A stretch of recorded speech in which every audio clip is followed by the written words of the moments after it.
let's give it a start. Good evening, ladies and gentlemen. Good evening to all. I'm very happy to host this conversation this evening together with Todd Stern, but also together with Laurence Tubiana joining us online, as well as Sébastien Treyer, which I will also introduce in a minute. This event this evening is an event that we are organizing around the 10 years anniversary of the Paris Agreement. We are very happy to have the visit by Todd Stern this evening. Todd was the United States Special Envoy for Climate Change during the COP29 in 2015.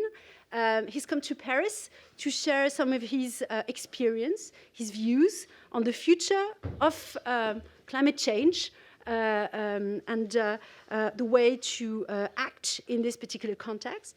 And it is also a conversation that is taking place in a particular context in which we have key actors from that time, but also emerging leaders in the room. And we're very happy also to have a number of our students that are here tonight in order to see how this conversation will keep going on about climate transition.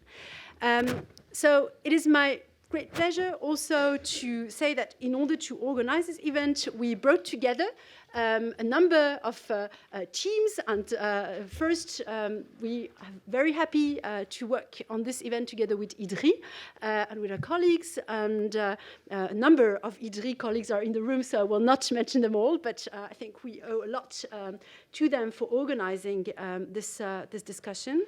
I also would like to thank, on behalf of SciencesPo and SciencesPo teams, colleagues from the Center for European Studies and Comparative Politics, the European Chair for Sustainable Development and Climate Transition, as well as the Institute for Environmental Transitions that I'm director of. So as part of this evening, it's going to be a two-part evening. I'm just going to introduce it very briefly, and then we'll continue with our first conversation and the first part of our discussion. We're going to begin with a conversation with Todd, and some 30 minutes where we'll be talking around a few questions around what happened at COP21, what is the legacy, and how can we think also about what was decided then, how it was deployed later on, what happened during the next decade following that. And we will then follow with a roundtable discussion in which we'll bring in other speakers in order to discuss about next steps, because I guess this is all what we're interested in also, is how to think about the future and what might happen in the future around climate change. So that's the program for this evening. We will also have some time for questions at the end of the session. So please hold your questions until then, and there will be some opportunity for you to raise them at any time, and also for our speakers to address them. So let me start by introducing Todd. Todd is an American lawyer and diplomat. He served as the United States Special Envoy for Climate Change and was the United States Chief Negotiator at the 2015 Paris Climate Agreement. Previously, he also acted as Senior Negotiator at the Kyoto Protocol. And this was of particular interest to me when I saw this, because I thought you would have this very, very broad overview of what took place in discussions about climate change at the global level, not just the focus on the 2015 agreements, but also what happened some 10 to 15 years before that, and to help us put also discussions about the 2015 agreements back into a longer trajectory.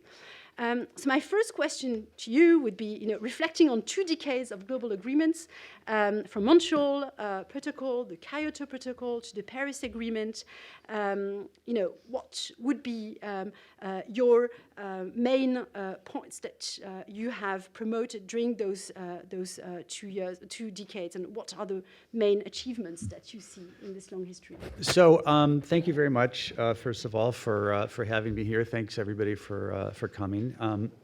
So I will take no credit or the opposite of credit for Kyoto.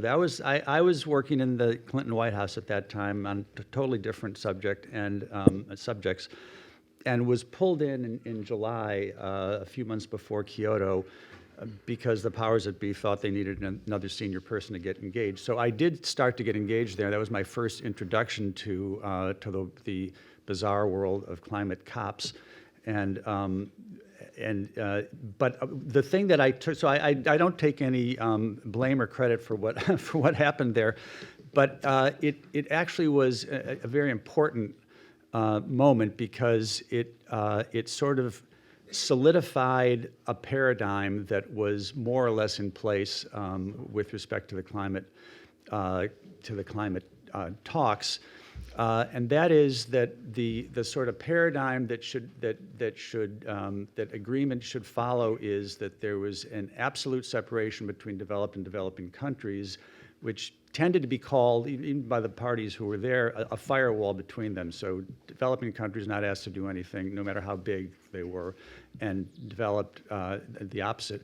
Asked to do everything, and also that the agreement had to be legally binding. So so if you fast forward from Kyoto, where again I had a little bit of involvement, but not much to speak of, and then fast forward to 12 years when President Obama came in, and I came with him in 2009. At that point, there was a negotiation underway. So again, just for quick background, the original climate change treaty was done in 1992. The Framework Convention, it was great. It was a start, but it was understood very quickly by countries that there needed to be something more than that, a real operational agreement that would direct countries on what needed to be done in a way much more than was done in the Framework Convention. So that operational agreement was what Kyoto was supposed to be, and it didn't work. And fast forward to 2009, that's what countries wanted. That's what countries were trying to do.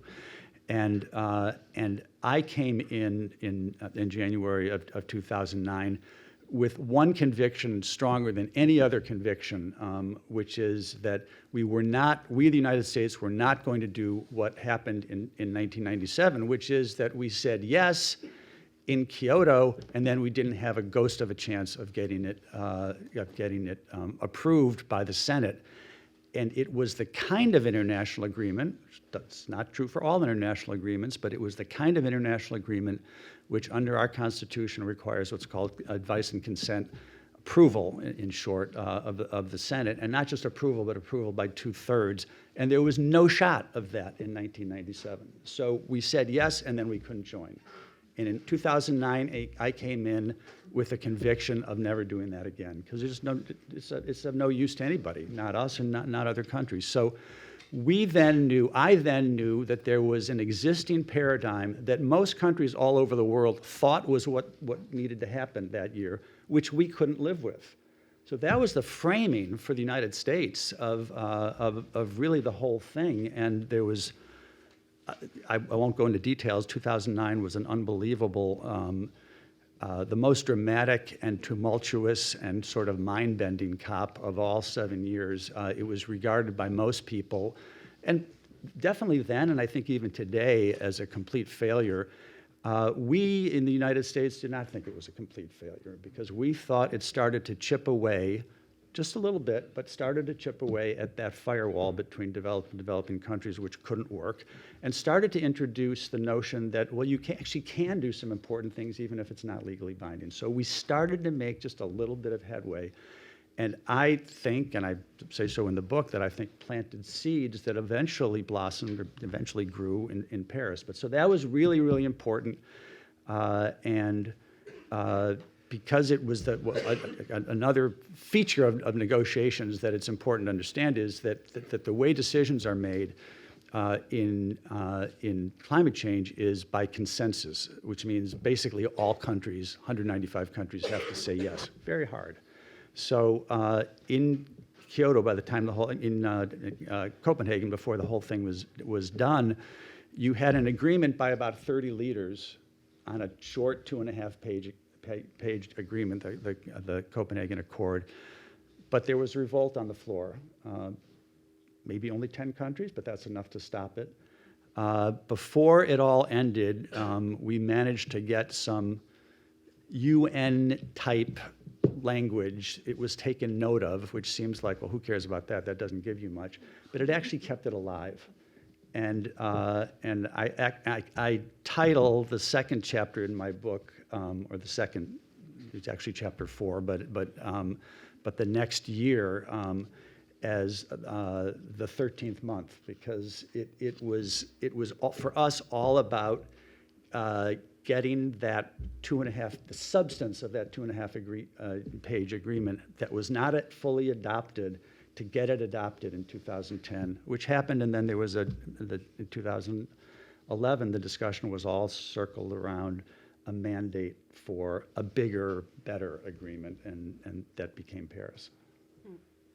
So it's, I think you just mentioned the fact that climate agreements are all about consensus, but it's also, on the one hand, step by step, very incremental, and then there are some breakthroughs. And apparently the 2015 agreement was one of those big breakthroughs. Yeah.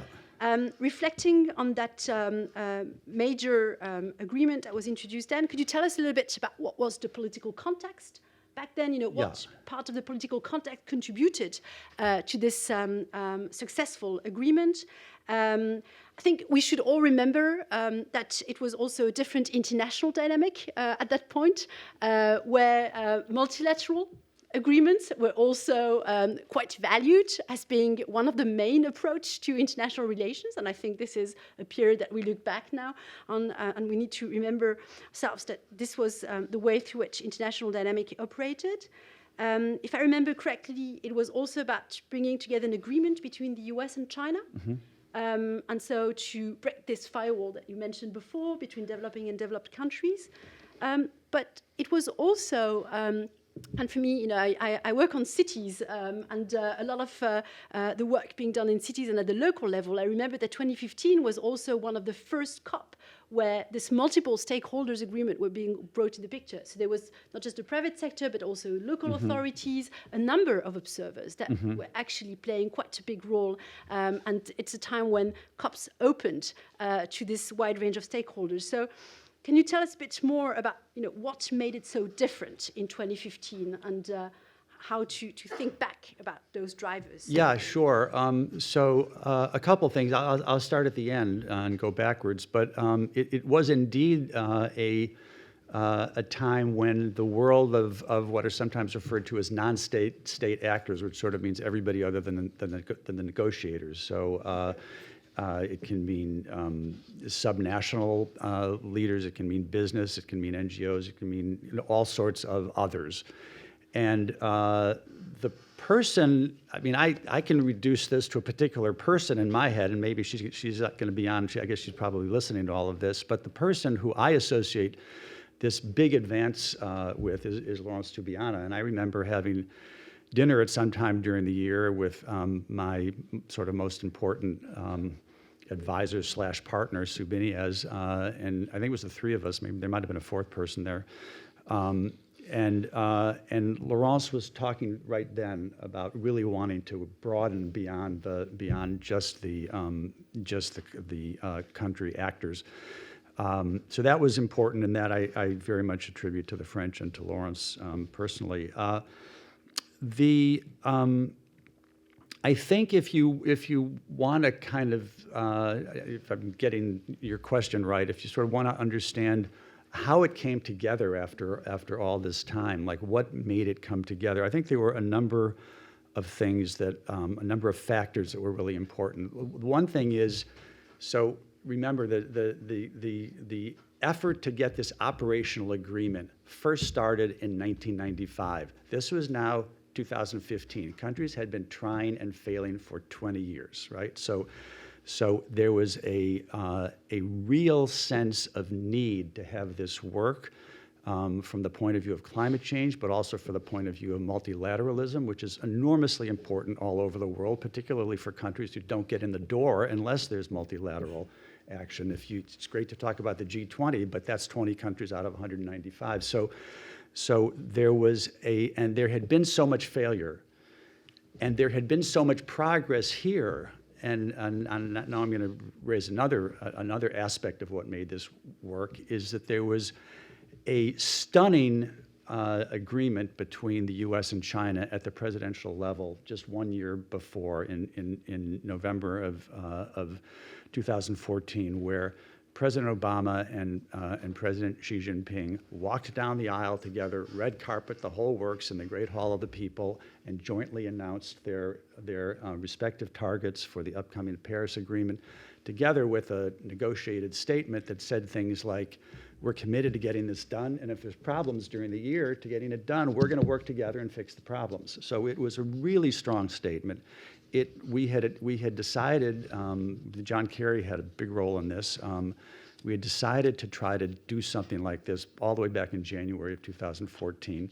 And Kerry went, and I went with him to China and met with Xi Jinping and everybody else to float this idea. But it had to be kept secret because we didn't know for sure whether we would be able to go ahead until we saw what the Chinese target was. Because if the target had been weak, we couldn't send President Obama up there to basically put his arm around Xi Jinping, because that just wouldn't have worked. So we couldn't know that it was going to happen. Ergo, we had to keep it private and secret, and we did.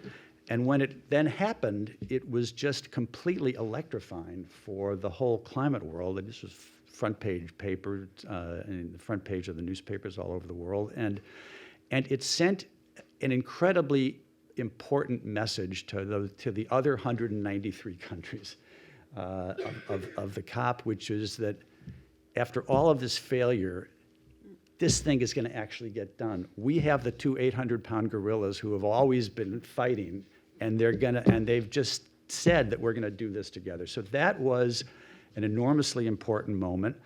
I also think countries were ready. There was enough time built into this process. So again, the original mandate was happened in 2011. And so you had years of putting together, of talking about different ideas that ended up being part of the agreement itself. So it wasn't like, there was something very new and very different thrown at countries in 2009 without much time to absorb it. And that was part of what produced such an angry reaction. Here, countries had their arms around, and maybe they liked a little more, they didn't like a little more, but everything was there and reviewed and considered. And so I think countries were ready. Again, they knew that with everything going, with the sort of stars aligned as much as they were, again, with the US, China, but not only that, then it was enormously important to get this done. And then the other thing, the most obvious thing of all, is that the French did an incredible job of managing this process all the way through the year. Laurent Fabius, Laurence Tubiana, and their team, were just, we always used to hear the French really know how to do diplomacy. Well, they sort of do, and it was enormously important. There were any number of, I think, at least 3 meetings of about 50, 60, 70 countries at the ministerial level during the course of the year. They worked with countries all over the world, and the actual managing of the COP itself, over that 2-week period, was brilliant. So, it's always really important that you be able to hear other countries, that their door is open, and that you have the 2 other things. You have the capacity to understand the difference between a red line and a line that's maybe a little bit pink. Maybe you can't cross it, or maybe you can get a little bit across on that one, and that you listen and give everybody the genuine feeling that they were being listened to, and nothing secret. There was no secret document that was being done that the president of the COP was working on behind the scenes, and so it was very, very well done. And I guess the last thing I would say about France is, and this is always in my mind, I've never really confirmed it, but that's what it seemed like to me, was, if you think about what a COP president has to do, you're having countries coming in and say, we have to have this, and other ones saying, no, we have to have that, and it's an exercise in trying to find a place where different parties can say, okay, I'll take that, I'll take that. So that's always the job in a COP, and some do it better than others, and that was certainly part of the job for France. But I always also thought that France was sort of guided by what I would call a North Star. France knew what it wanted in terms of ambition. I mean, by the time I got to the COP, based on everything that I've already sort of talked about, I was pretty sure we were going to get an agreement. I was not at all sure we were going to get a strong enough agreement. I mean, you can get an agreement or you can get a really good agreement. And they were certainly important players who wanted a minimalist agreement so that they didn't have to say yes to some things with the bright lights on them, that they would rather be able to negotiate in quieter, less open settings. And I thought that France knew where they wanted to go. There was a big coalition that developed before the COP started, but then very much expanded during the COP, that ended up being called a High Ambition Coalition, mostly poor countries, but also progressive and progressive developing countries, and most of the developed countries, including the U.S. And I think I always thought that the force of that helped France go where it wanted to go in terms of ambition, but that France had that desire to begin with, which I thought was actually very important. So it's a lot of pressure on the host, right? I mean, there's a lot of pressure on colleagues from Brazil. I think they were here before, so we can putting pressure on them to have a successful COP30. Yeah, I'm for the record, I'm extremely glad that Brazil is hosting this COP. It's going to be a hard one, and Brazil's got a lot of ability for doing this kind of thing. So maybe coming to the agreement itself, what made it such a good agreement? Because you mentioned before the fact that there are some legally binding, some non-legally binding aspects to it. Yeah. Trying to think, in terms of the legacy and of paving the way for future climate negotiations, how important was this particular COP in paving the way for the 10 next years? We're still living on that legacy.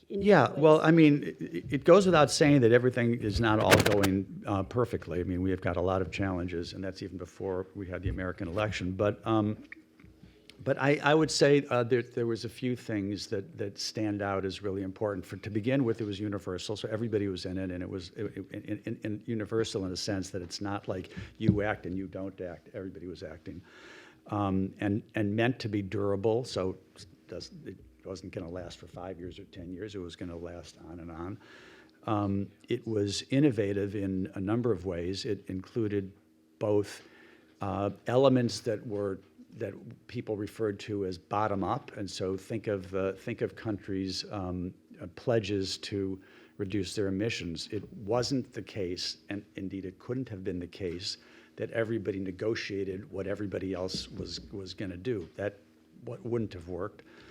It actually was like that back in Kyoto when it was just developed countries, but that couldn't have worked. So there was that bottom-up element, and that was a non-legally binding element. But there was also all of the rules, basically, that guide the COP are top-down rules. It's not like you can do whatever kind of transparency you feel like doing. No, you've got to do a negotiated and agreed on and legally binding transparency regime that says this is how you need to report on what you're doing, so that we can see that you're actually doing what you said you're going to do. And so there are a number of basically all the rules are binding, but the actual reductions are not. And if you ask, well, but that's the most important part. Why wouldn't that be legally binding? That comes back to that old problem of the U.S. being able to agree to join an agreement like this or not. If the agreement was the kind of international agreement that requires Senate approval, we were dead. I mean, there was not going to ever be a chance.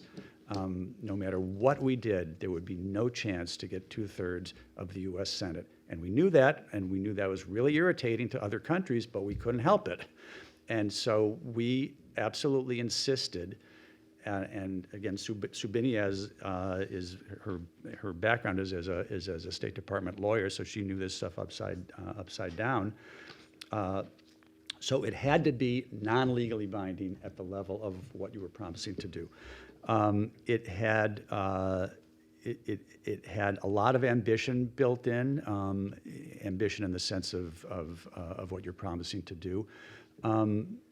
Partly based on two strong goals: goal on of how low you should hold temperature increase as compared to the pre-industrial times, and also the emissions themselves. So there was an emission cap and a temperature cap that were both strong, and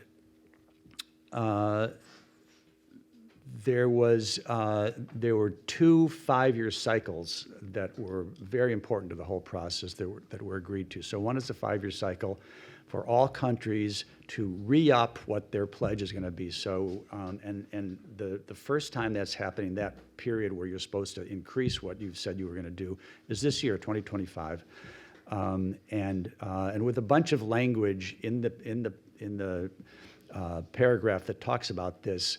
Making clear that you've got to do better than you did, but it's got to be a stronger commitment than it was before, and it should be to the highest, you whatever country you are, to your highest level of capacity.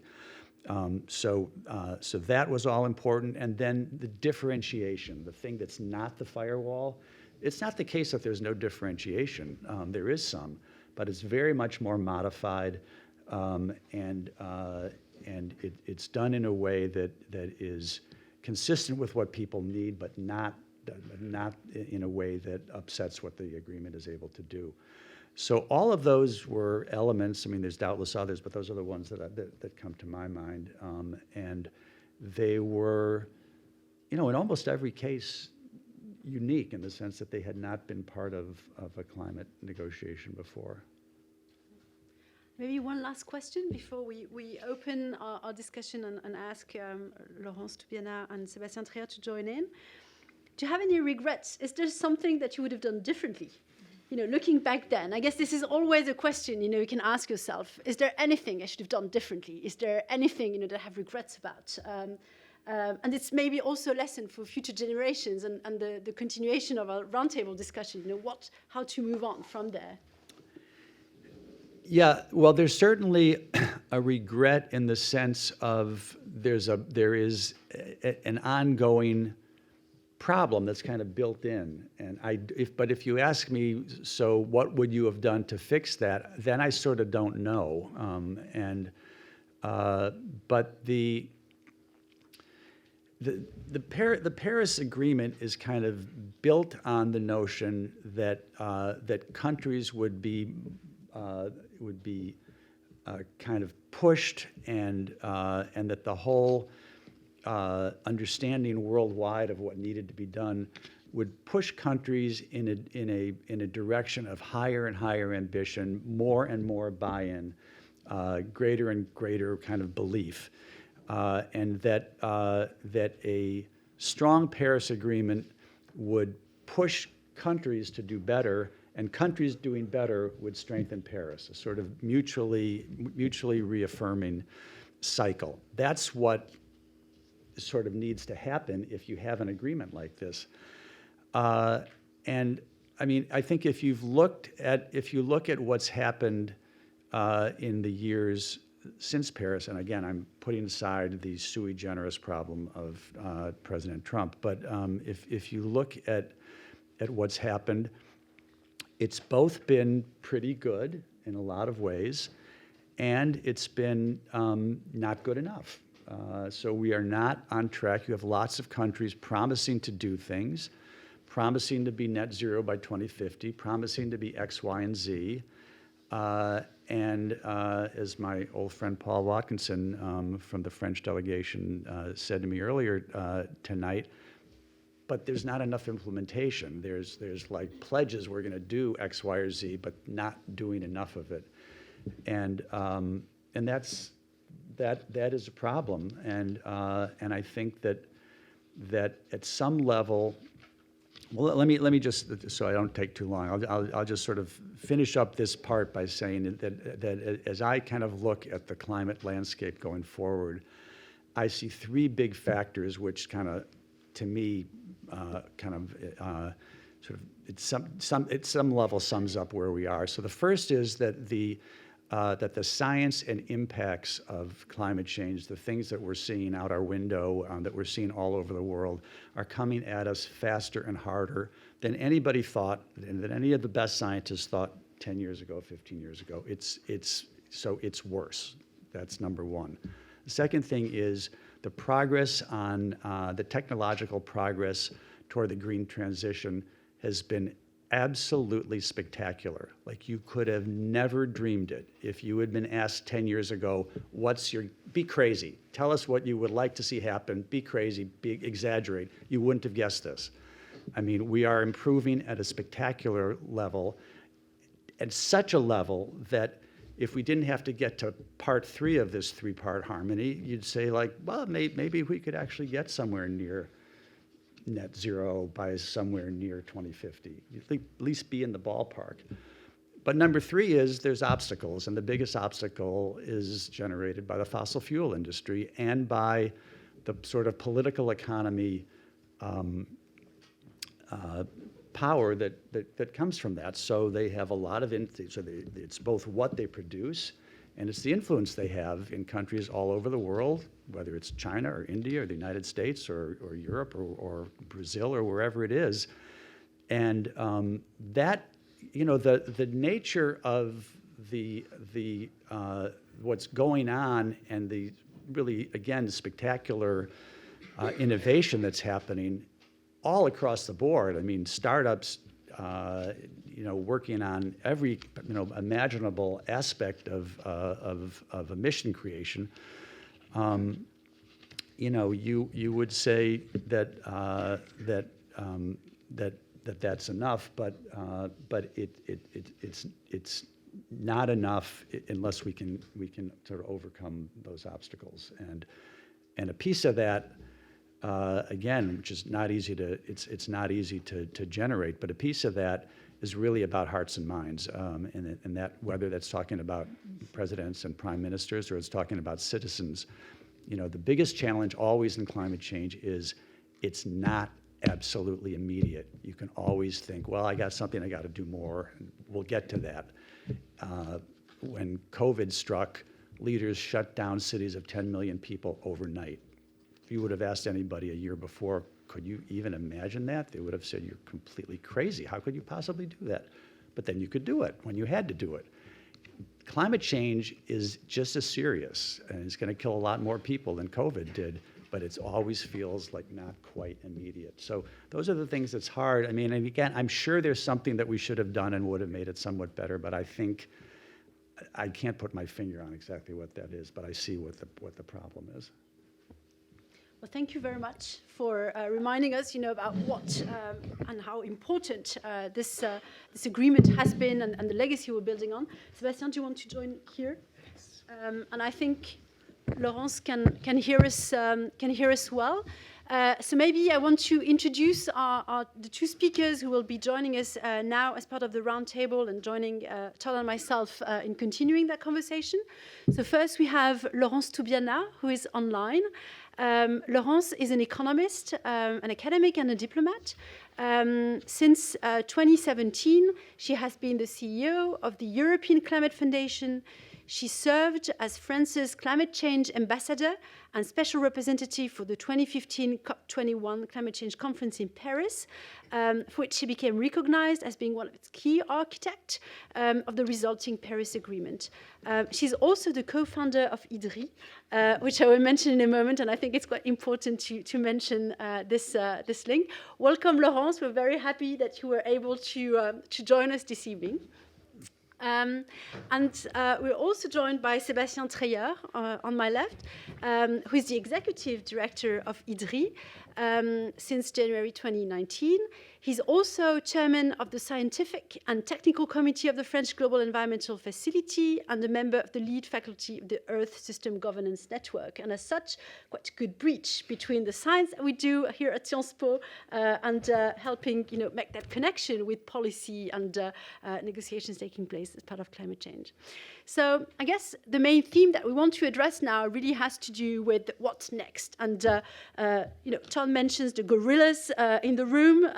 You were speaking about China and the US, but if we want to speak about the elephant in the room, I guess we will have to come at some point to mentioning, how are we going to think about the next steps in a context in which, President Trump has been elected, in a context in which some countries such as Argentina, Indonesia, starting to discuss also their reluctance towards the Paris Agreement and leaving the Paris Agreement. So we have a number of discussions taking place, and the context that we are talking about is quite different than the one we had 10 years ago. So what I would like to start with would be maybe to ask Laurence Tubiana and Sébastien Treyer, maybe starting with Laurence, maybe to comment back on what they've heard and the lessons and the feedback they've heard from Todd in the first part of the evening. And to start with the first comment, Laurence. I think we don't hear you. Your mic is muted? Yes, I was muted, sorry. We hear you very well now. Okay, excellent. So, sorry first not to be here, apologies to you, and in particular to Todd, and to, of course, my IDDRI colleagues, but I am in a sort of a monasterial period where I have to write my own book, and I am always almost finishing it. So that's why I could not attend the excellent and bright Todd lecture. And he said so much. So I will not add so much to what he said, and in a way, thank you for the kind words. But maybe thinking about what we could have done differently, I think, as he said, probably not much. But the problem is, as he said as well, is we did that very late, finally. Late compared with the level of science, which was, of course, much more clear than finally was accepted or, in a way, embedded in the politics. Late in some ways, because we have seen that this agreement and this perception of the risk and the necessity to change and to transform, in particular, the energy system, has unleashed so many innovations that we were not thinking possible. So imagine we could have done that in 10 years before. We will be in a very different situation today, and probably all the positive elements that we see, the element in the governance would, of course, has been very different. So the problem is we are running against time. The science has told us very much that we were running against time, and we could not listen to that for all the good reasons that Todd has explained. At that stage, of course, we are living such a very strong backlash against climate policies. We have to be honest vis-a-vis that. It hasn't started totally with the election of President Trump. It has become before, because in a way, the policies, the public policies, in particular in Europe, but elsewhere, began to be visible and to have impacts. And we see that effectively, the emission in the EU in particular have gone down quite relatively quickly. The emission have gone down in the US as well. In China, it's a different perspective, but we see probably a plateau of this emission already, that they have peaked already now. So, but at the same time, it has imposed a number of policies that were not received so positively. And for this very clear explanation that Todd said, the incumbent sector has been, in the beginning, in particular in Paris, cautious and not believing it will happen. They were, in a way, they have been fighting against through climate denial and etc. Along all these years, but they didn't believe maybe so much that the agreement could happen. So they were relatively quiet, and then I think where they unleashed their action, their capacity to really be obstructive, was after the invasion of Ukraine, where finally the problem of energy security dominated so much the political discussion, that they could put forward the ideas that finally they were absolutely necessary, that their activity on oil, gas, and coal was absolutely an element, a pillar of energy security. And all the transformation of phasing down or phasing out fossil fuel were a dream. It was not realistic. We could talk about that, but it will not happen. And so progressively, the oil and gas sector has become more aggressive. So that's one. And then, of course, through disinformation, because the second thing, which was there in the US but not that strong, and was not existing in Europe, for example, that climate change began to be a very political issue, a polarization, where it began to be some element of identity in terms of political identity. And that has, in a way, coupled with huge disinformation on many moments across these 3 or 4 years, that has created a sentiment in the population that these were, and it was really well done, these policies were not for the people, these policies were for the elites, the urban elites in particular, and these elites didn't consider the cost for the normal people in a society. And that was a very efficient argument that has frightened many governments, that has really leave way to, in a way, the doubts, finally, should we do that? Or finally, where is really the locus of this, our energy security? And you saw that because, again, of the war, Europe really going to be more trying to change the dependence vis-à-vis Russian gas to US exports or other countries' exports, but not really, at least along the years, finally thinking that it was the price to pay. And that was the same for China, with a very important investment in coal, again, because of energy security and not wanting, in this case, to rely too much on international market. So that is the context. And this mismatch between what we have to do and the buy-in of citizens, the buy-in of governments, and of course the instrumentalization of this climate change has resulted into a quite adverse context now. And hence, of course, by the election of a president that doesn't believe climate change exists, or at least that's not his problem, and as now is cutting down a lot, almost all for the moment. I don't know exactly because it's just very recent. At least the reference of climate is now something disappear from all the federal government agencies and many other places, including the climate data from the USDA, if I understand well. So it is like really a battle. It's really a battle. And now we have to say, yes, it's difficult to implement this Paris Agreement. I will come back to the positive, maybe if you allow me in another question. But I think it's now a place of a conflict of culture, but of real politics as well. And that's where finally the power politics are playing fully. And again, I would be really curious about listening to Todd and Sébastien, how they see China role now, how they see, of course, Europe role now. But I think we are really in a moment where the tension between the two great powers and the policy of the US, in a context where oil and gas has taken much more of the political imagination, if I may say so, is really a very adverse context for us.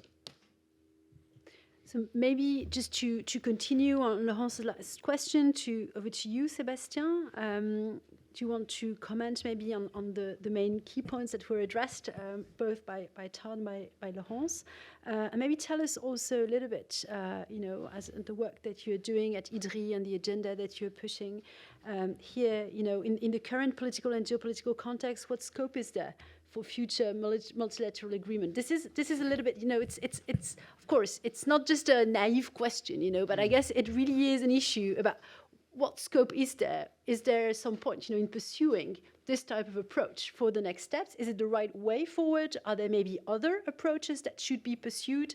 Maybe coming back to smaller groups or bilateral negotiations. So how do you see this taking place in the next few months? Thank you very much for that question. I'm really honored to be with Todd and Laurence here. So I was not an architect of the Paris Agreement, but I think it's useful for me to try and build on the work that IDDRI has been doing since then. And one key element that I wanted to use is the mention by Todd of the firewall between North and South, or developing and developed countries. And to some extent, what we hear from African colleagues or Indian colleagues is, I think it was Sunita Narayan telling us, oh, the deal is dead. The deal is dead. You need to think that the Paris Agreement is now over. And that was, of course, Sunita being very provocative. She's the head of the Center for Science and the Environment in Delhi, and she wanted to provoke us in Europe. But what she meant is that there is, to their standard, there is no action on mitigation that is at scale, and there is not money at scale for adaptation. And so to some extent, I think I could not say about the Indian government, you'd know better, but she's talking for some Southern perspective and experts who are saying, we were agreeing on stopping the firewall, on the universality thing, because we were thinking that this would unleash sufficient mitigation action for damages to be limited at least, and this is not happening, so the deal is dead. And I think I'm mentioning this because I think this is the relation or the perspective from Southern countries that are not the big emerging ones. I mean, India is, of course, a big emerging one. But for the African countries, there is something in there where it's going to be complicated to get them on board still. And I'm interested in your perspective, of course, because you are connected to also these diplomats and these countries. I think the moment is even worse now because you hear some of the southern countries saying their perception is that northern countries are not acting on mitigation, and they're asking southern countries to do that to do the mitigation on their part as a condition for unleashing money, the money that they need for their investments in sustainable development. This is, to me, not at all what the negotiation is about, but this is what you hear from southern countries saying, this is just a fake deal and we are not subscribing to it anymore. And I'm linking to the question by Charlotte to the extent that what we try to do is when we hear that by southern experts, we try to say, well, actually, that's not the deal. We have two quite different questions. One question is that southern countries, in the current context, whatever we do on climate, do not access sufficient financial means for their investments for sustainable development. And that's a problem that the G20 countries need to tackle because they are the most wealthy countries in the world. And that's not conditional to the second problem, that is a problem where G20 countries are the most emitting countries, and we need to find a way for them to reduce their emissions. And so to some extent, not before Trump was elected, because President Trump, I mean, that was a scenario that we would have needed to take into account. But I wanted to say there are deals that need to be obtained within the G20 context on two separate issues, and it is not up to Senegal to stop their emissions in order for them to get the money. That's not at all the question. And I think there is a question of framing the collective action problem that we have now that is particularly problematic. And in particular problematic because I don't know how the US is going to behave in those two problems. We hear that there might be scenarios about the US getting out of IMF and World Bank and multilateral Bretton Woods institutions, which would be very problematic, of course. And I don't see how we are going to get better on that. I will come to, at some point, if I still have time, in another question on what the EU could do about that, or at least could position itself. But also on the other side about what is in the G20, who are the leaders of still believing in decarbonization of the major economies of the world. And of course, that's where it links back to what will China do, what can China do, and how China and the EU maybe can try and be in a position of leadership of how this is still the horizon of modernization and transformation of our economies. So this is to some extent my point about how do we deal, and I'm being very affirmative, but I'm trying to convey a sense of the wrong things, that what could go wrong in the way the problem of collective action, how it's framed, for you to also react to see where I'm wrong or where this could be denied by the way that we can have strategy to deal with that. And I think I might leave it there. I was just thinking, because you were asking me about multilateralism. My colleague Elizabeth Hager has been doing a very wonderful paper, I think she's over there, where she's looking back at not only the Paris Agreement, but also the Agenda 2030. Because for many southern countries, SDGs, 2015 was the year of the SDGs, as much as the year of the Paris Agreement. Mm-hmm. And they have lots in common about national pathways, about our national plans and national objectives, etc., bottom up perspective, but of course much less political emphasis on the SDGs. But I think to some extent what Elizabeth puts on the paper is also, in terms of strategy of what we could do with multilateralism, we could say maybe one way forward, and that might not be for the Paris Agreement, we could look for technical standards under the political radar, because for a lot of years and decades, environmental multilateralism was about standards and norms that didn't look very political, and that was fine, and that went forward. I'm not sure this is now possible with the Russians, Saudi Arabia, and all the oil producers looking at what we are deciding in terms of standards to see how that is going to impact their economy. Another idea would be to say, well, at least we maintain the ambitious political statements, but then they are really at risk to be just symbolic, and I think that's really the question between how we struggle for ambition, collective ambition, or struggle for implementation and action. And a third strategy or scenario is where we accept that the climate discussion has become completely geopolitical, because energy security and the race to decarbonization is very competitive and very conflictual, and that has a high level of political sensitivity. So that was how I was thinking about the different scenarios. But at the same time, now we need to combine those different levels at which we might be playing on in terms of multilateralism for sustainability, with the idea that the universality of the agreements are challenged by the South and by the US, and by Russia also saying, no, environmental should not have nothing to do with economics and human rights, and you actually can never completely disentangle the three of them. And so I think one of the key questions that is transversal to that is, does it still make sense for a group of countries or a group of economies to play by the rules or to negotiate rules if we know that the rest of the world is not going to play by the rules? And that, to me, is a key question. I will stop there because it's important that you can go forward in the conversation. But that's absolutely key. And I think that's also something that we need to discuss, not just between governments, but with our own population. To what extent is it important that we in Europe stay by the rules, play by the rules, even have rules in Europe for our economies? Because that's not just for the weakest. The rules are not just to protect the weakest. Having rules is also a strategy for power, for asserting power. And that's, for think tanks to be sure that we can demonstrate that. But that's I think, a key question. Maybe going back, Todd, to one of the points that you mentioned earlier, you talked about hearts and minds being a major barrier in the way through which some of the implementation and the delivery of the goals that had been agreed back then in the Paris Agreement could be thought about. We are at a time or in a political context in which hearts and minds seems to be dominating the way we think about climate. So much less about science, much less about evidence, much less about the rational dimension of those issues. So how do we think, what are the potential political solutions to overcome not just the growing opposition to climate action, but also the fact that the conversations about climate are more and more dominated by hearts and minds, and less about scientific evidence and maybe also some of the facts that have been that you mentioned before. The fact that climate is going crazier and crazier, and you can see the results right now. So how do we think about this disconnect? Well, there's a lot there, and a lot in what in what Sébastien was saying also. I guess I would say for a starting place, if we didn't have the Paris Agreement, we would need to recreate it, and it would be worse.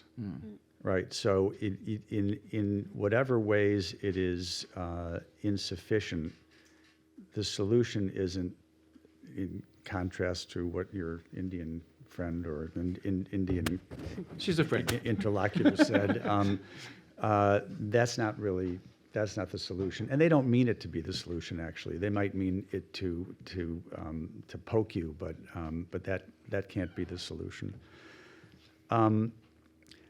Look, I think that Sébastien, you talked about the sort of the climate world getting more geopolitically intense and kind of difficult.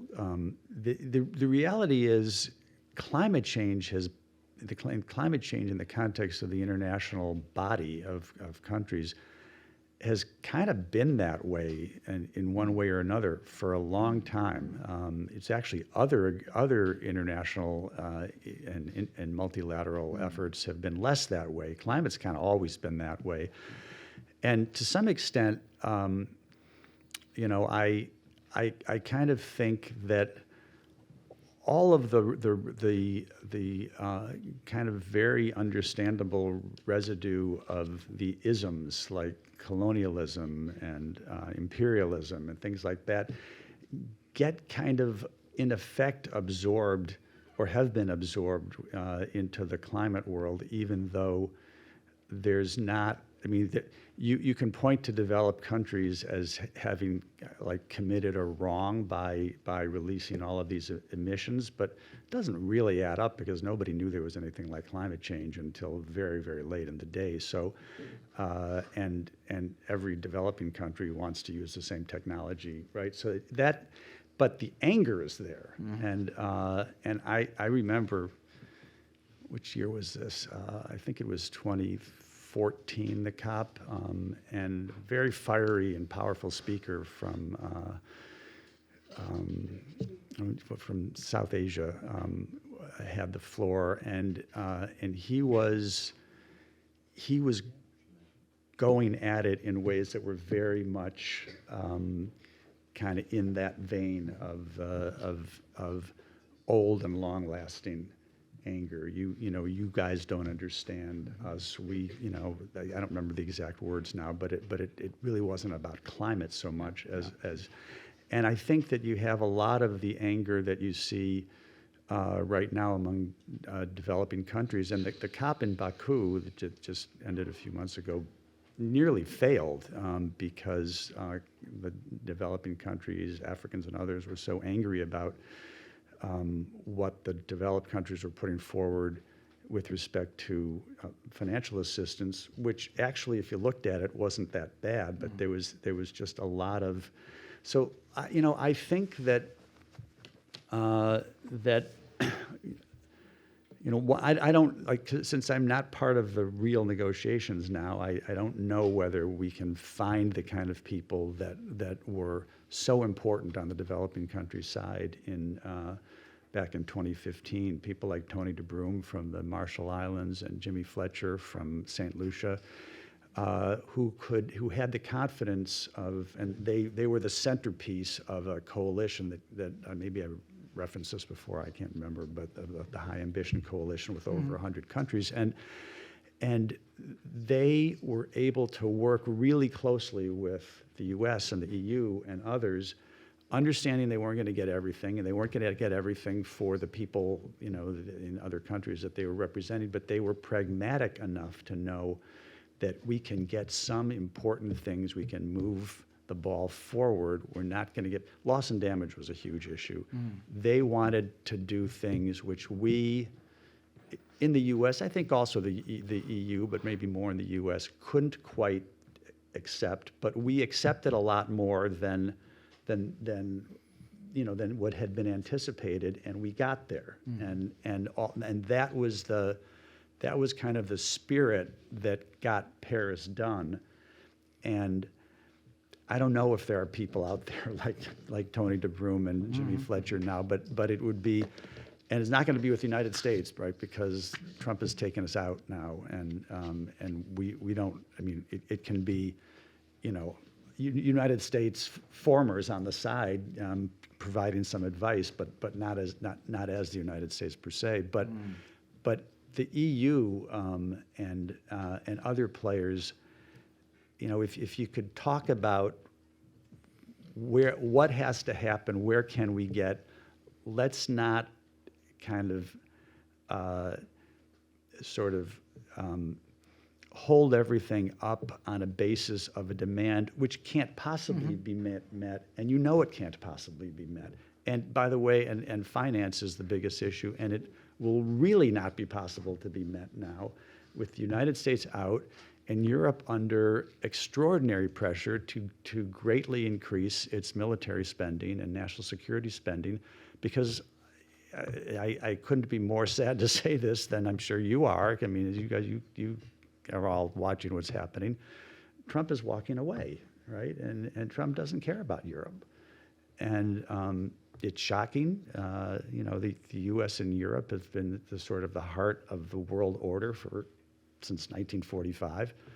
But this is changing, at least temporarily. So,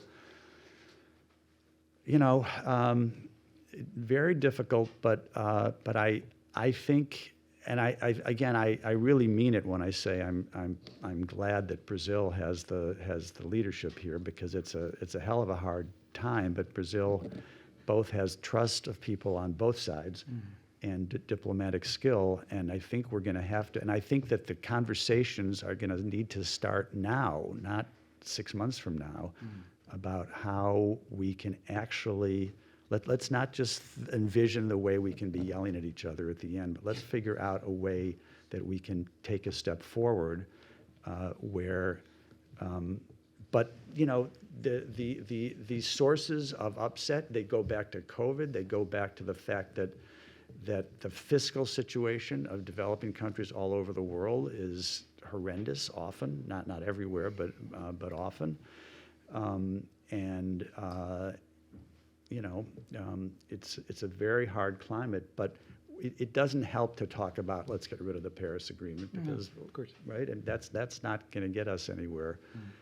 Anyway, I don't want to monopolize. Maybe what I suggest, we have one last round of questions for each Do we want to panelist. hear from Laurence on that? Or no? Yes, I think I wanted to go back to Laurence, but just to tell the audience that we're going to ask one last question to each panelist, and for them maybe to give shorter answer for this second round, and then we'll have time to have some questions also from the audience. So I'm trying to juggle between both. I'm really counting on a few of you, but I actually wanted to go back to Laurence, because I very much like to hear about her view, you know, about the recent decisions that were made by the EU.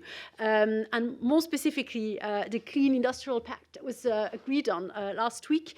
I heard you, Laurence, already giving, you know, some comments about the decision, highlighting the fact that this was not to be taken as a completely empty glass, but it was also a step towards maintaining effort in terms of financing the climate transition. Would you argue the EU, with this agreement, with this pact, still holds the ambition and the resources to play the catalytic role it's been playing at the global level that we wish for? Or would you be more critical about that? I think the question is really on the table. I think we have some good signs. There are positive elements, but in particular on procurement and all the thing on what is in the text. There is as well an element of deregulation that is at least a delay and finally a doubt that it's posed to the usefulness of these norms in terms of decarbonization pathway for companies, the transparency element, and I think even on what we call the due diligence on human rights, which I don't think are in a way we can be maintained really. I understand the industrial sector worried about that, but just I think the public would not understand that big companies are not checking if children or slaves are part of their supply chain. So I think there is a moral issue that I think the population in Europe is not ready to accept.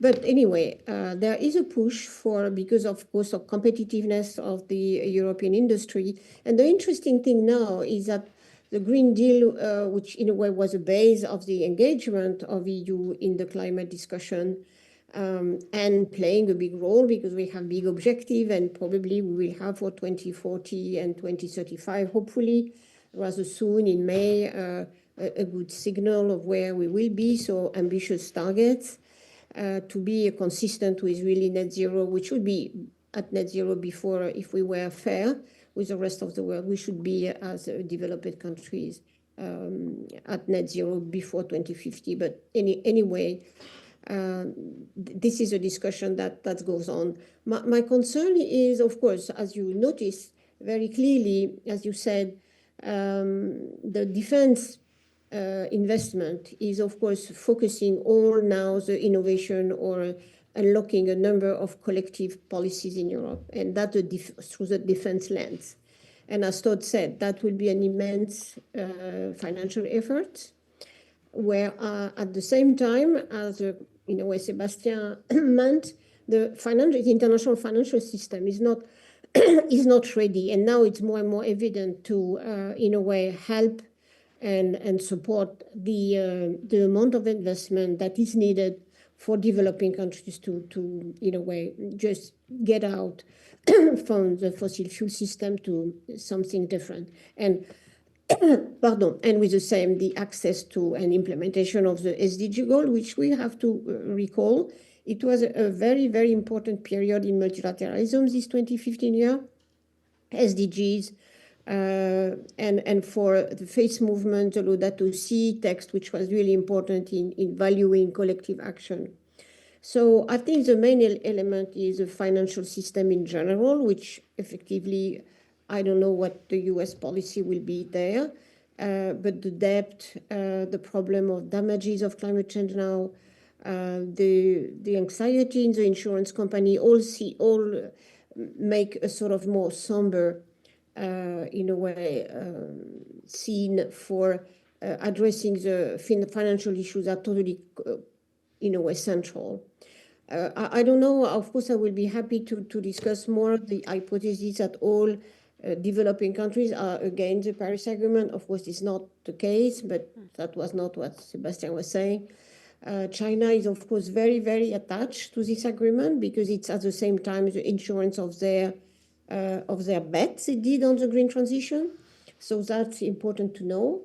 And so I think the problem of EU has to redefine its relation, because now climate is not in isolation. You cannot have a climate policy without a trade policy, without trade agreements. And that's exactly and finally without investment policy as well. And this is not EU only, it's EU in its partnership. So I hope we will see Europe in a way developing new type of partnerships. Of course, understanding because of course, of the competition element, and because now it's really serious, the transformation, then we need, of course, trade agreements that can hold. So it is a totally new scene, because for the moment, until now, the trade issue was not on the table, even with developing countries. But I think there could be very positive ideas, and as if Europe is secure enough or sure enough, but of course, the assumption that, well, or in a way, the threat of the war in Europe, the actual one and what can happen, will certainly occupy most of the mindset of many government and maybe many people. So that's where I see a very fragile moment for Europe. But at the same time, and I stop there, the regroup of Europe is quite impressive in the last days. I was in Munich when the vice president mentioned, and his not big support for Europe and democracy, at least his conception was not the same like ours. But I think the regroupment of Europe after that around Ukraine is maybe a moment of really more autonomy, which is a very positive element. Maybe, Sébastien, coming to you, there's just one question I would like to raise, because I mean there has been some criticisms also in the green movement or among younger generation, concerning some of the choices that were made at the 2015 agreements, but also over the past 20 years, to focus quite a lot on climate itself, on the climate transition, with the idea that putting the focus, the attention on climate itself had led to maybe not neglecting, but at least not to give as much political attention, but also financial and technical attention to issues such as biodiversity. We could talk about the oceans and the discussions about the oceans. So this year is a particularly important year. This is a year in which we have a COP30 that we're looking at with an ambitious agenda that has been set by Brazil. The one hand, it is also the year where we're going to have this big oceans conference in Nice in June. We're just getting out from set on rounds of negotiations on biodiversity following the Cali discussions on COP15 in November last year. So how can we think about aligning those agendas and maybe to address also some of those criticisms by the Green Movement? Thank you, Charlotte. I try to be short on this, but it's not completely easy. Well, one thing that we were already discussing in 2015 is, for instance, on the food security issue, to not pick the biodiversity issue, the fact that the people who had been fighting for years for food security as a global common good would not lose by putting their political emphasis under the umbrella of something that was politically salient, namely climate. And so the climatization of food security was a very important strategic discussion among the NGOs and countries who cared a lot for food security. And I think to some extent, I would say we've managed to manage those types of risks. And in particular, if I look now at biodiversity, you've had these statements, particularly by France and also by China, actually, that climate and biodiversity are just one and the same question, and you should not look at solutions that are just good for climate but bad for biodiversity. If you look now at what's been decided with the Green Deal in Europe, you could question if that's actually happening in reality, but at least in terms of the discourse, that was set right. And another example, so I'm answering 3 examples to be short. I'm really interested, for instance, to discuss to what extent, so one of the key elements of the conversation about financing climate is the idea of a country platform, meaning that you have a national program of investment that you as a country propose to the variety of investors, public and private, domestic and international. And Brazil and Colombia came out with a national plan. For Colombia, it's their peace agreement. For Brazil, it's their ecological transformation plan. And this is actually, these are plans that claim to, I'm sorry for the Brazilians in the room, I don't have an analysis of it, but that claim to, and that's already very important symbolically, that they are aiming at socioeconomic prosperity, climate protection, and biodiversity protection. So when we look at what can be done in terms of national plans, this idea that there are co-benefits is something that I think is now quite inscribed in the political doctrine globally, which does not mean that actually, in fact, we are able to do the arbitrage that go in the right direction. As Laurence was saying, defense will come before decarbonization, and of course, some kind of a biodiversity positive agriculture is now completely forgotten in the EU sphere. So it's not in reality the political arbitrage that are being made, but my assessment is that the risk has been avoided, that we would put all the emphasis on climate and to forget the other part of it. And because that's going to be my last word, just to say that I completely support the idea by Laurence that we need to look at the trade and investment regime. To some extent, I would say a new trade and investment regime. The EU's proposals to have clean trade and investment partnerships with specific countries that have critical raw materials is interesting, but not at scale of what we need to discuss actually. Think tanks in China are talking to us to say, well, why don't we talk about the regulation on trade and investment, let's say, in 2040, so that we are not addressing the current problems between China and Europe. And I think that's a smart move to discuss. Actually, the economy is changing, the supply chains are changing. We need to discuss what are the investment regulations that would enable southern countries to be part of the economy and not just sidelined by the economy. Maybe Todd, just coming to you for the last word before we open to the audience. We have some students here in the room, so I can unsee some of them. And some of the, I guess, what would be your main message, your main takeaway points, that you would give to young generations? What should they be looking forward to in order to think about future climate negotiations? What is their task, and what is there for them to take over? Well, look, I think that maybe a couple of things. First, I don't think it's so much a question of future climate negotiations in any sense that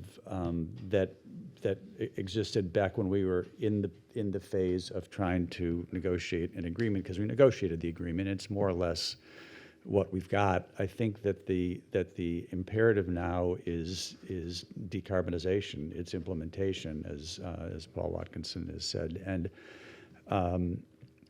so I think that's the focus. I think that that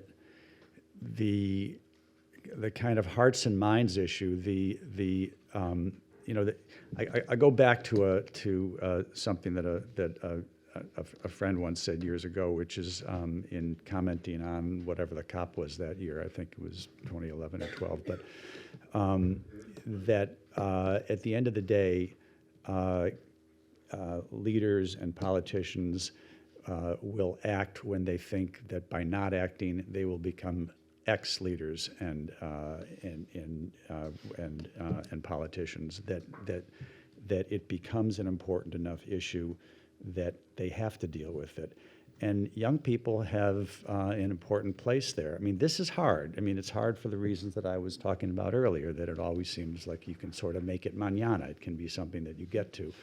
And, but I told the story when we were just getting together a little bit before this session started, something that I have said many times in the course of my book tour, that I go back to the original Earth Day in the United States in 1970, and it was the brainchild of a senator a Democratic senator from Wisconsin named Gaylord Nelson. And he wanted to capitalize on what was tremendous activism among young, and not only young people back then, in connection with the Vietnam War and women's rights and civil rights and so forth. And it was very much a time of real ferment in the United States. And there was an increasing environmental consciousness, although not any action yet. And the consciousness started in 1962 with a book by Rachel Carson called Silent Spring, and then it was kind of doubled down on by stories of how the Cuyahoga River in Ohio actually caught fire because it was so polluted.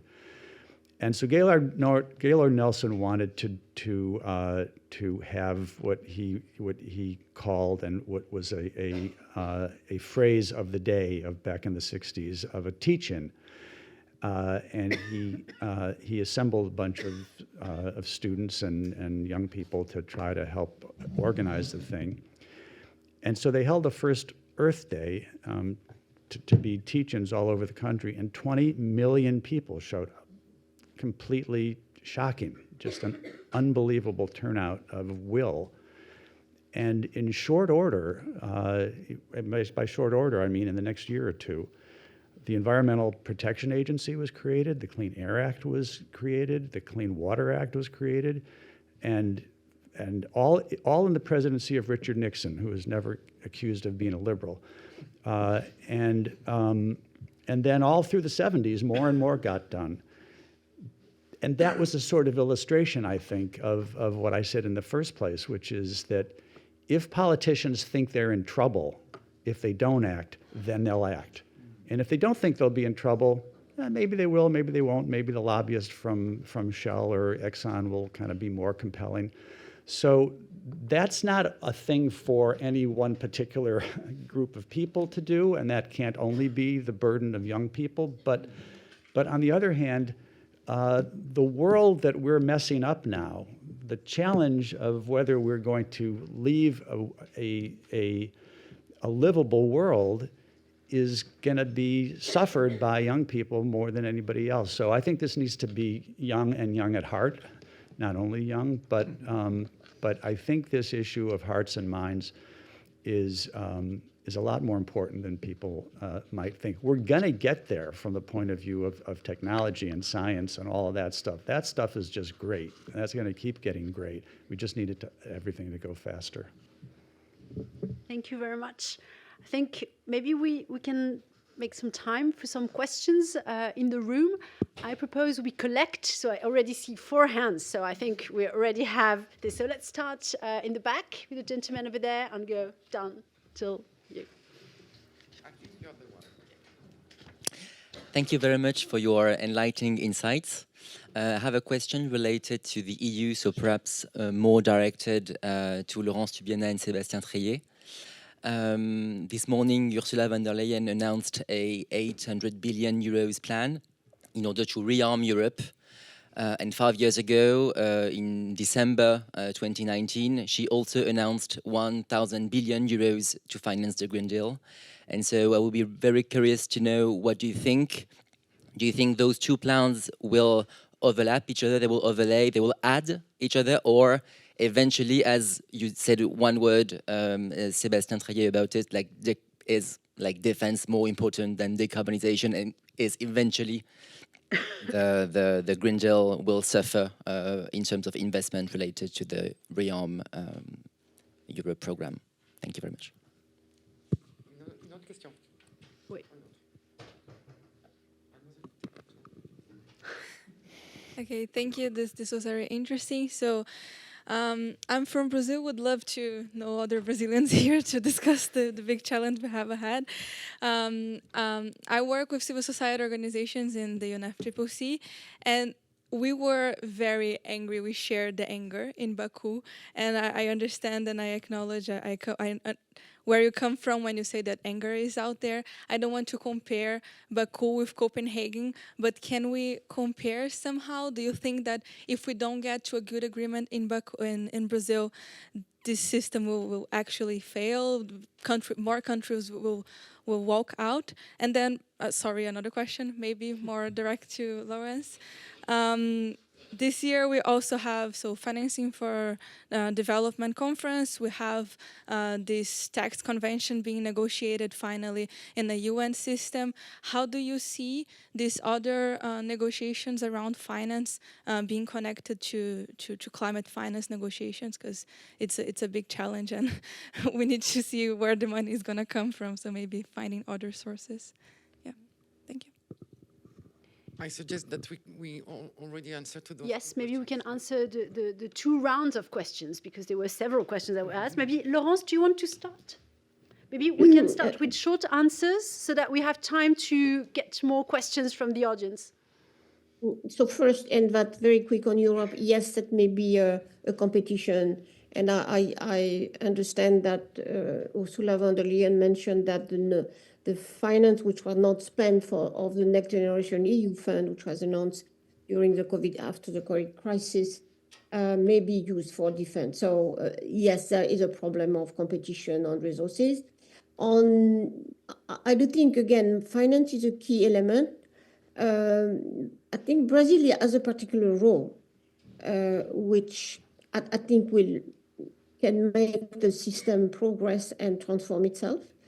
But of course, the financial issue is absolutely central. That's why it cannot be solved into the UNFCCC, but with the international financial institution, in particular on debt. And then I think that's why I'm really very much arguing for global solidarity levies that can drag new resources out of flows that are not paying, and that are polluting on one side and not paying for their contribution. So I think there is a space because of the particular role of Brazil, and I'm sure you will do well. But NGO and democracy, which I think hopefully will be ensured in this COP, will make us a whole difference. That will relaunch the dynamism, the willingness that we had in Paris, and that has disappeared progressively along the different COPs after that. Todd, would you like to come back to some of those questions? Sure. I will sort of answer maybe a question and a half, or maybe it's 2. Not the first one, but the question from young woman from Brazil. If we don't get a good agreement in Brazil, is it all going to fall apart? And I think that I think the answer is no in any kind of a longer range perspective. I think that again, work should be done all year, starting now, and not just by Brazil, but by a lot of important players, to try to condition everybody on what's doable and what's not, and how can we move forward and make progress toward what you want. That, again, was the spirit, I think, that was part of the High Ambition Coalition that made Paris possible. To say if we don't get $1 trillion or have a clear path to $1 trillion or whatever, then we're gonna take our ball and go home. It won't actually break the agreement in the long run, I don't think, because if you break the agreement, you've got to do a new agreement. I mean, unless you don't want to be part of it at all. But multilateralism means you do want to be part of it, and you should. So I think it's again going to be definitely a challenging year. I just want to say a quick couple of things about finance in terms of how you can get in. And one of these things is really going to be kind of not in play right now, but we shouldn't forget about it. I think not in play because of where the United States is.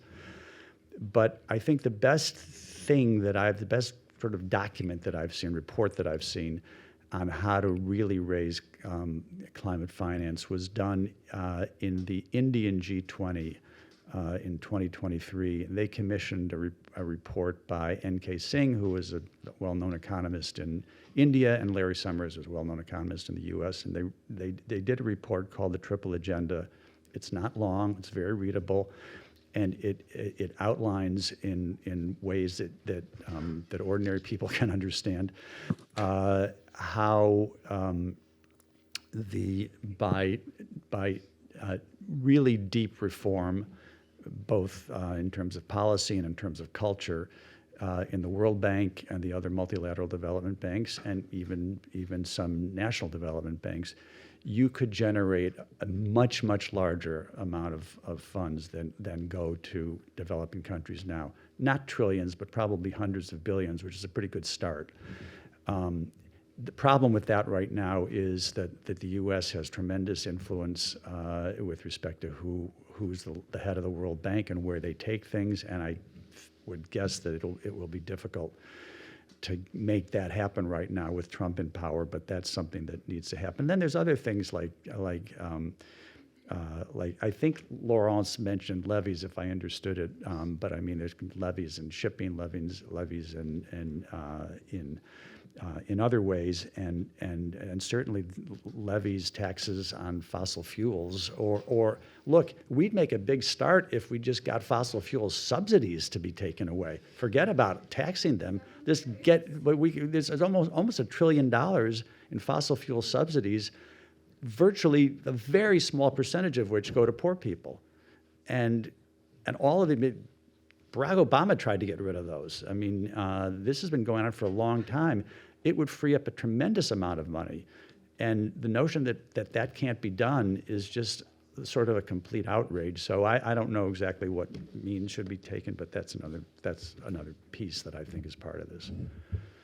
I think we're going to go for 2 more questions. So one from you and one front, and then it will get everybody in line here. This is set up. This must be the question here row. if you had a question. Yes, and I was told just to give word to those people sitting in that line. So thank you very much for helping us reminisce a little bit in the past and look at the future. All your intervention has weaved one thing through, which is that the Paris Agreement was helpful in expanding discussions beyond countries, but that the biggest challenge still remains citizens buy-in. We have polarization. People need to pay, or politicians need to pay a cost for inaction or need to get a mandate for action. So I wonder, especially you, Todd, what you think about the Brazilian efforts that are underway to expand the scope of COP and create a space for more citizens to be present, for voices of citizens to resonate at COP, so that they can be both engaged on the one hand, but also so that politicians would have to face these voices and cannot hide in the holes just behind the self-interest of countries. Do you think there's a potential, in the same way that the action agenda set a different dynamic after Copenhagen? Do you think that's a possibility now? Yeah, well, I don't know the details of that, but that certainly sounds like the kind of thing I would like, and so I think that demonstrating that and opening up in that way is a good idea, and I'm, like I said, I'm glad to have Brazil. I'm glad to have President Lula, and he was a powerful force back all the way back in 2009 in Copenhagen, and so Andre Delago, who's the president of the COP, is super able and smart, and so it's a tall order, but I think that particular element, I like that. Thank you very much. Thank you for an educational talk.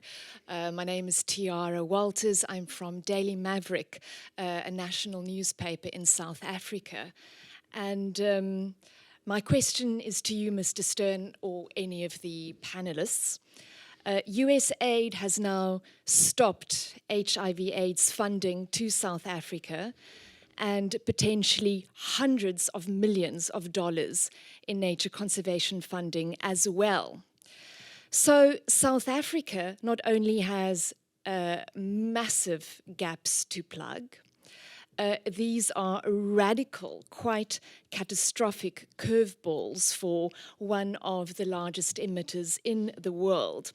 And of course, South Africa has the responsibility, the enormous responsibility of chairing the G20 as the first African country to do so this year. In light of these changes and responsibilities, can South Africa still be held to the same targets and expectations? And if not, we should surely expect some kind of cascading effect in the developing world with respect to those hearts and minds that you have referred to. Well, when you say should South Africa be held to the same standard, you mean with respect to what they would do on climate change? Yes, absolutely. Their climate commitments under Right. their international climate commitments. I don't think so. What President Trump is doing with by appearing to try to destroy USAID, which is the main foreign assistance agency in the U.S. government, among many other things, is just abominable. I mean, there are no words for it, and people are in South Africa and elsewhere, and children and others are dying around the world now because the aid has just been not just cut off, but like abruptly cut off, and people who worked in the agency fired. I mean, it's a kind of a horror show. So there's nothing that I would express about those things other than contempt. I think that I would not say that. First of all, I don't think that there's a fixed,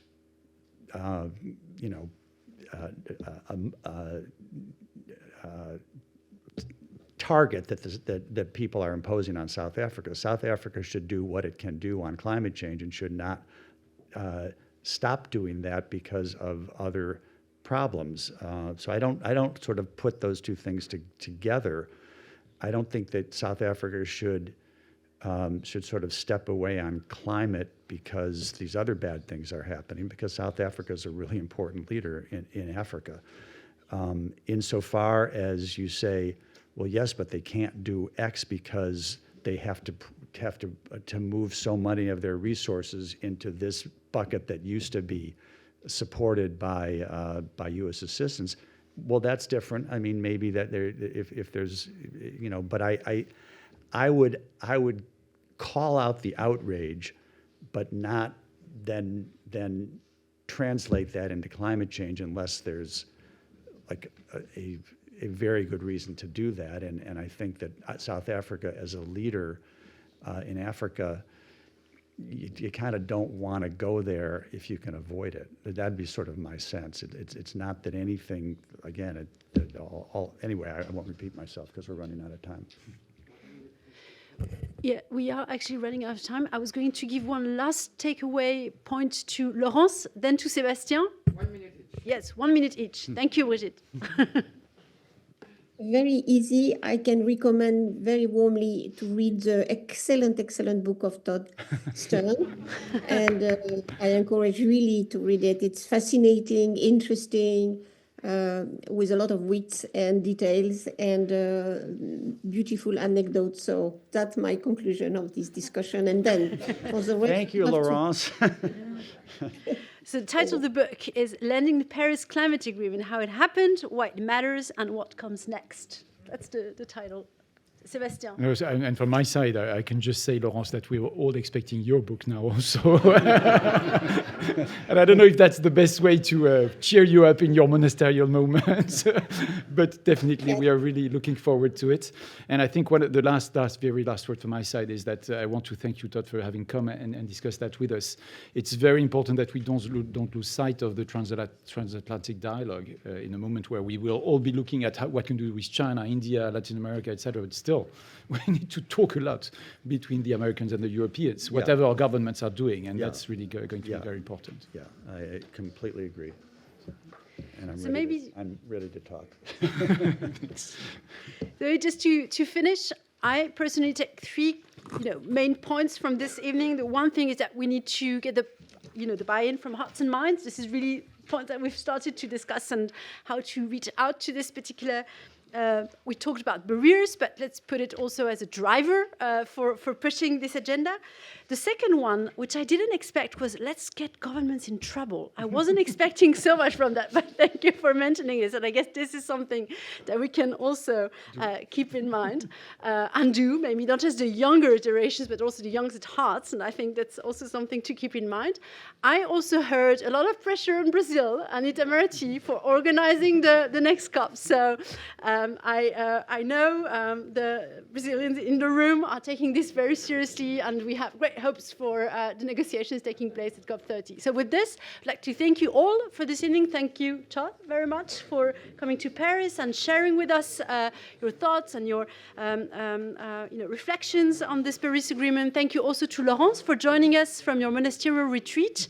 And good luck on finishing the book. We look forward to reading it. And thank you also for Sébastien Treyer and to IDDRI for putting this event together, as well as for my colleagues from SciencesPo in the room. Thank you very much.